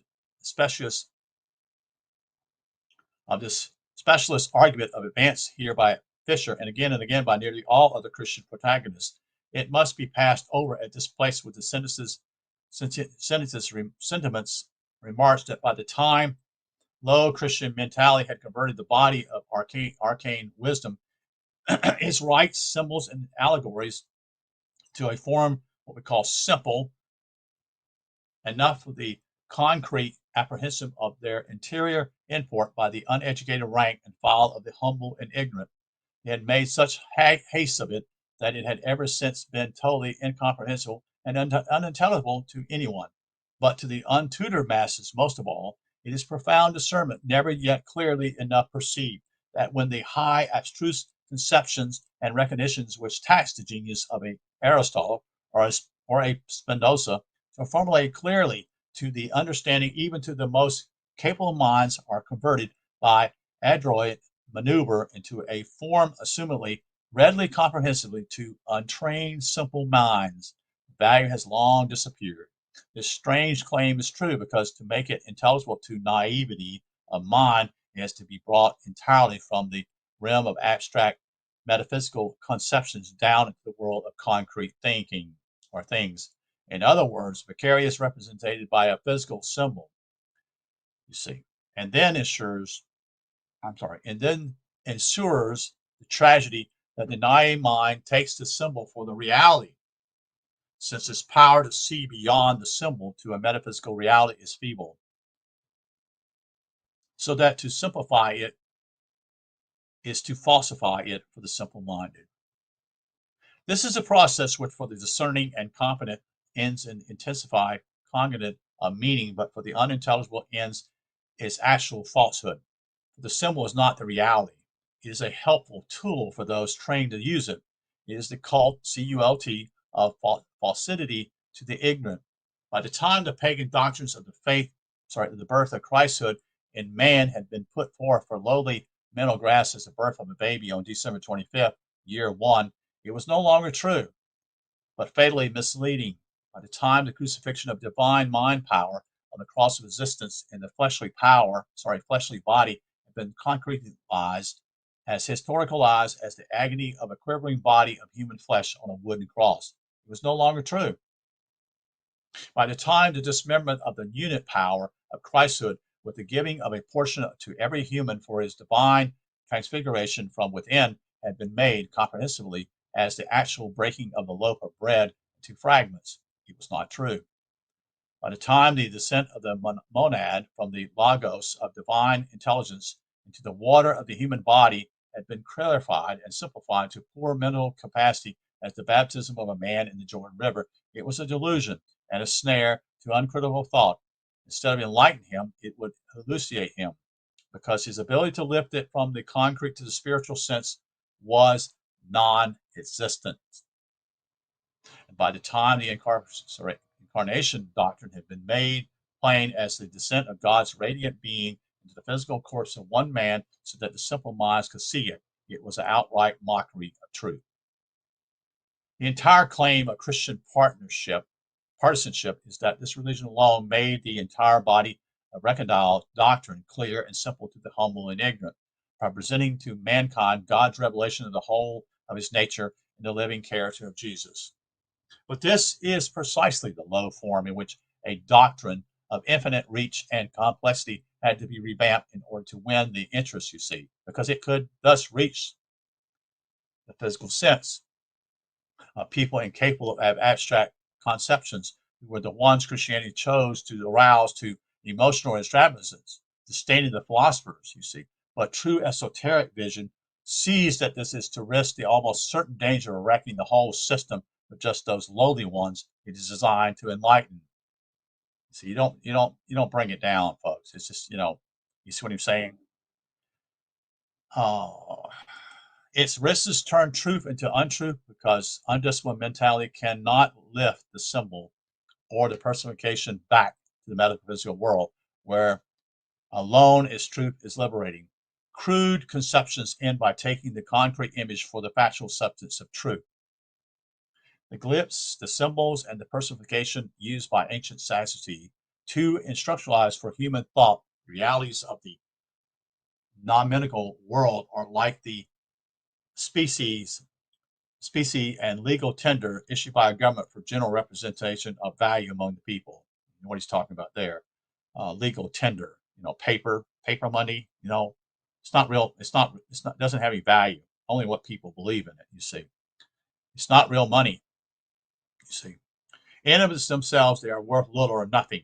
The true value inherent is the fact only that the government has real gold in its secret coffers to guarantee their worth in current uses. Well, that used to be, not anymore. I'm just playing games here, but I'm telling you the truth. But yes, it's before all this. This book I think was written probably in the 1940s or 50s, maybe even before then. Anyway, what I'm trying to say simply is that there may not be any real gold, so to speak. A limited number of the holders of the valueless currency may, with the determination and persistence, redeem them for the intrinsic value in the treasure. Correct. So it is with esoteric truth, its real value is hidden away from the multitude in the secret vaults of mystical consciousness, really in a higher dimension of consciousness, generally inaccessible to the common man. The myths and allegories, the rituals and dramas are issued to the people at large to represent the golden meaning lying in the mystery treasure chest of mystical realization. They have not that golden treasure in themselves, but are token money, carrying the promise of full payment of face value to anyone who will carry them back to the capital and demand the golden truth itself. They are false and fictitious money. not meant, however, to deceive and cheat, but to promise true gold to him who will redeem them. So long as faith in their representatives, and redemptive value remains firm, they serve well the purpose of real money. The possibility of tragedy and crash comes when the people en masse forget that it is a fictitious token money, and that its only safety and stability are assured by the continual existence of that gold and the treasure of the spiritual king of consciousness. With that certitude prevailing the common thought of the masses, the beneficial circulation of the false coinage of myth and symbol can be continued. But the floodgates of disaster are quickly opened when the ecclesiastic government issues an unlimited quantity of worthless species in the shape of creeds, formulas, symbols, and rituals with no accompanying promise or assurance that they are intelligible and mystical, redeemable in the upper philosophical treasure house of the church. And spiritual poverty has stalked through the homes, the streets, the temples, and the schools of Christendom, because the governing church has issued for 17 centuries a fictitious currency of dogma and scripture that it could not and still cannot redeem in true value. Pagan wisdom employed myth and symbol to enrich its students and devotees. Christian blindness has used them to perpetuate the poverty of its followers. As Milton wrote, quote, "The hungry sheep look up and are not fed," end quote. The Christian church gave out fictitious mythology and the people cannot redeem it. The analysis limbs with the greatest possible fidelity the process which led Christianity on the downward path to esoteric miscarriage. It must be seen at the very truth that it was the one thing that Christianity eternally boasts of, its making high truth simple for the simple, that involved it in the darkness of the Middle Ages. Some little realization of what a ferment began to brew among the common masses when the effort was made to mitigate, that is, religious extravagances by the sobering reflection of philosophy is gained. If one reads what the great Christian historian Dean Millman has to say in his History of Christianity in this subject in page 291, he states, quote, "The nature of the deity, the state of the soul after death, the equality of mankind in the sight of deity, even questions which are beyond the verge of the human intellect, the origin of evil, the conversion of the physical and moral world had become general topics. They were, for the first time, the primary truths of a popular religion, and naturally could not withdraw themselves from alliance with popular passions. These passions, as Christianity increased in power and influence, came into more active operation as they seized persons of different temperaments instead of being themselves subdued to Christian gentleness. They inflamed Christianity as it appeared to the world into a new and more indomitable principle of strife and animosity. Mankind, even within the sphere of Christianity, retrograded. In other words, he went backwards to the sterner Jewish character in its spirit, as well as its language. The Old Testament began to dominate over the gospel of Christ. This is a well-told story of what happens when a religion ventures on the hazardous undertaking of prevailing super truth and the revelation of the inner light of reason and knowledge to the humble and ignorant.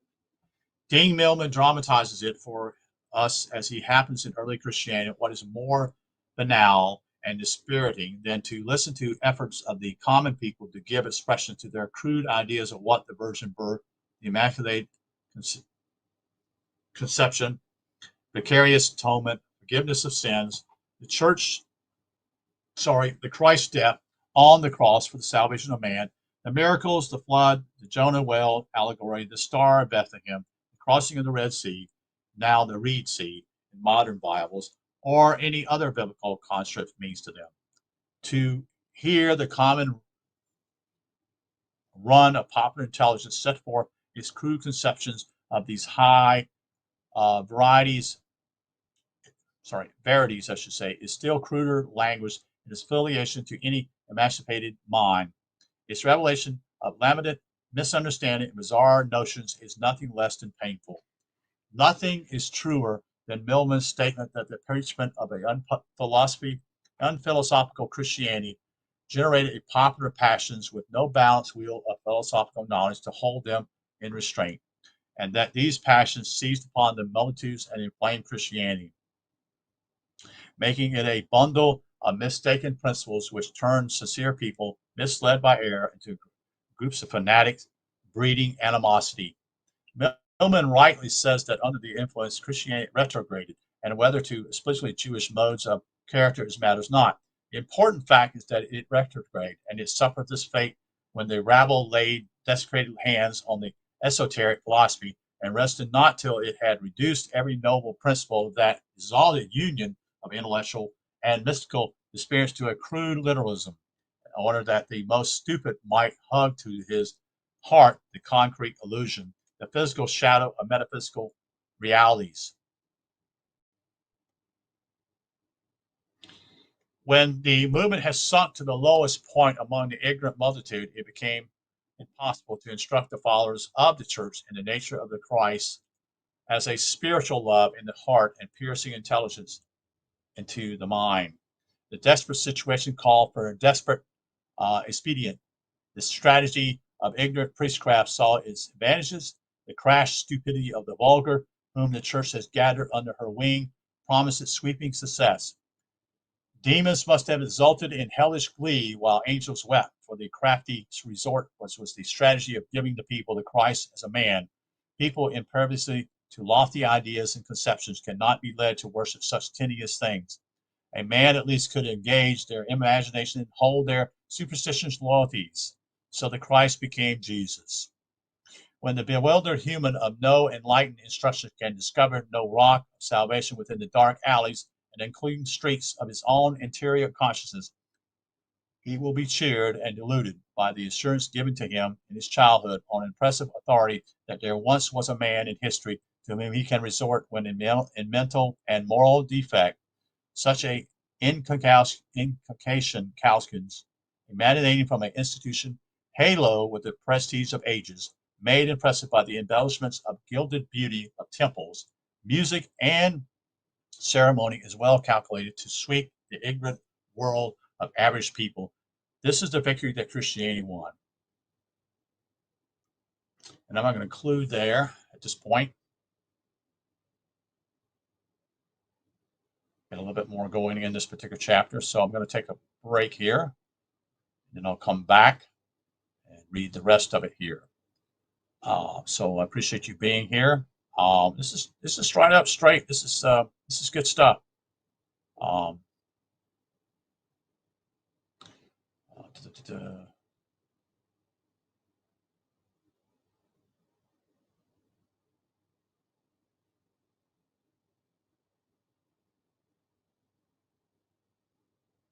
Oh, I'm almost finished here. I didn't realize this. Okay.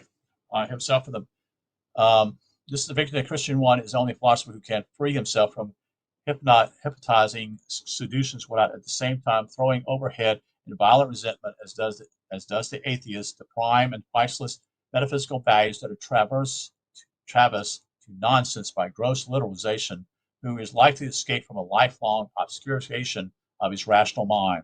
One of the prominent ideas of analysis in this study is the downright assertion that Christianity wrested a movement of degeneracy from something truer and higher than itself in the beginning. Since this bold assertion will be neither gladly received nor accepted at all, it's left to rest upon the single authority of the author's pen. The support and agreement of noted Christian authorities must be arrayed behind it. Here, then, what no less a noted accredited spokesman for Christianity than Dean Millman says to the same effect in page 288 of his book. Yet the omission of Christianity not merely as a controlling power, but as the emanating principle of barbarous warfare, argued at once the commanding influence which it has attained over the human mind, as well as its degeneracy from its pure and spiritual origin. Barbarism, he says, has absorbed into its own life the Christian passions. Yes, yet remain barbaric, not becoming Christian. It has thus employed Christian motives for barbaric ends. This was the fountainhead of the military Christianity of the Middle Ages, a modification of the pure religion of the gospel, directly opposed to its genuine principles, yet apparently indispensable to the social progress of European man, as though it is the Roman Empire and the barbarian nations of the north were destined to blend together in the vast European system before they could arrive at a higher civilization of pure Christianity. Christianity has ever shown a readily disposition to compromise with dominant barbaric forces or to temporize its devious ways with unmanageable influence so as best to stabilize its continual regency that is over the popular mind or further its prospects, as more often and more consistently follow the lead of social and secular movements that led them with the superior light of a spiritual beacon. And that's the conclusion of chapter 3 of this particular book. And so I appreciate you being here. And went quite long, almost 2 hours long, but I wanted to share this with others. Thank you. Again, this was The Shadow of the Third Century, book by Alvin Kuhn, and this was chapter 3 of the book. So thank you for being here, and I probably won't do another video tonight. This is the second one today. This is a long one. It's 2 hours, but I enjoyed it. Don't get me wrong. I loved it. In fact, I love this information. Good stuff. A lot of this is new. Some of it does make sense. No, that makes sense. It makes a lot of sense. So thank you for being here, and we will hopefully see you in the next day or two, and we'll do some more videos. Thank you. Have a good night. Take care.